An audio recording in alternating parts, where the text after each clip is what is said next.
You are going to love this. I'm about to show you how to make quick, easy, healthy, delicious chocolate brownies, and wait till you see what's in them and what's not. Okay, here we go. First, preheat your oven to 350 degrees, and we're going to start by lining a 9 by 9 inch square baking pan with foil, and I'm going to show you an easy way to do that. So you're going to rip off the foil, and I like to line it dull side up because you don't want the edges to brown too much, and that way you don't reflect quite as much heat into the brownies. So dull side up, you place the pan on the foil, and you just kind of shape it around the pan like that, and make kind of a mold, and then it's much easier to line the pan. So then you take it out like that, and you put it in like that, and it fits right in. Put up the sides. And then you want to keep these foil handles also for lifting afterwards. So that's all good to go. We set that aside. Now this is basically a one bowl recipe, but I want to sift the dry ingredients first because chocolate doesn't blend all that well in a mixture. So we're going to start by sifting, and to save cleanup, this is only one bowl to wash basically. You don't have to even wash the pan. We're going to sift onto wax paper, and we'll start with the dry ingredients. Now it's 1 cup of whole wheat pastry flour. This is not whole wheat flour, there's a difference. Whole wheat pastry flour usually comes in a small bag like this. I usually get it at Whole Foods, and some grocery stores do carry it. This is a finer grind than whole wheat flour, so this is better for baking cookies and brownies and stuff. So it's 1 cup of whole wheat pastry flour into the sifter. That makes these 100% whole grain. It's 1/3 of a cup of unsweetened cocoa powder of your choice, and a 1/4 teaspoon of baking soda, and a 1/4 teaspoon of salt. That's all your dry ingredients. You sift those, and that really helps the cocoa to mix in well with the dry ingredients. So that's the dry. We're going to set that aside here. And now for the wet ingredients, you take a bowl, and we're going to start with olive oil. Yes, olive oil. But here's the thing. This is extra light olive oil, very light in flavor. And when you use something with chocolate that has a strong flavor, there's no smell or taste of olive at all. It's just a heart-healthy, very healthy oil. So it's going to be 5 tablespoons of extra light olive oil into the bowl. And next is low-fat yogurt. I like a 2% yogurt.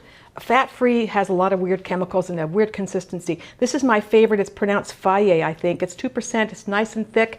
And so it's going to be, here we are, 6 tablespoons of this 2% plain yogurt.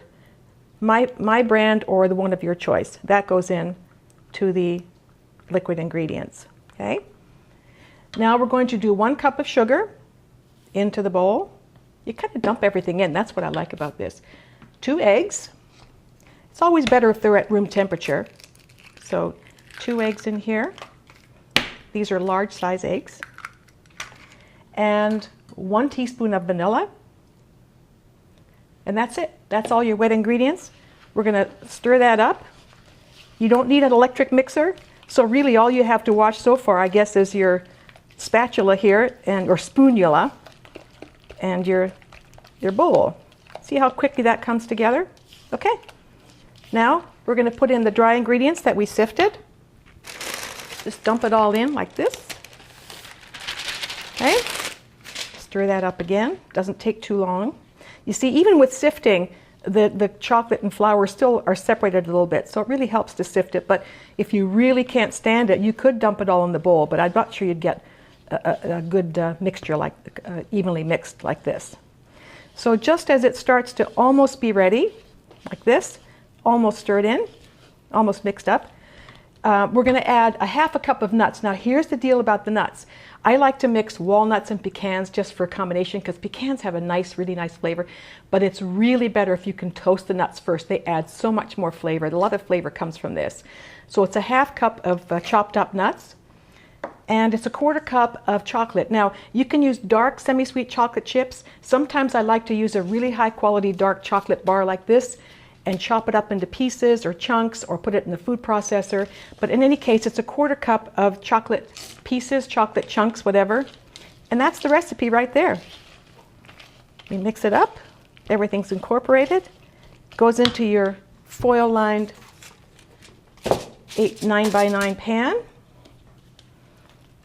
Oh, there's a little flour in the bottom. That's about what it's going to look like. And you're just going to, it's kind of thick as you can see, so you're going to just kind of spread it around a little bit. Make sure you get all of it. Okay, just kind of spread it around into the corners a bit. And that's it. That's how easy it is to put this together. And your oven's been preheated at 350. Take this off. Okay, into the oven for 20 minutes. Okay, after 20 minutes, the brownies are done. And nobody has to know what's in them, okay? All they need to know is they're delicious and they're good for you. And here's what you do now. You're supposed to cool them on a rack like this until they're completely cool before you eat them. It takes about 2 hours, so good luck with that. It's been 10 minutes. Okay, sometimes I cheat. I take them out of the pan onto the counter so they'll cool faster, okay? But seriously, whole wheat flour, olive oil, dark chocolate, no butter. What more do you people want from me? You want me to eat them for you? Okay.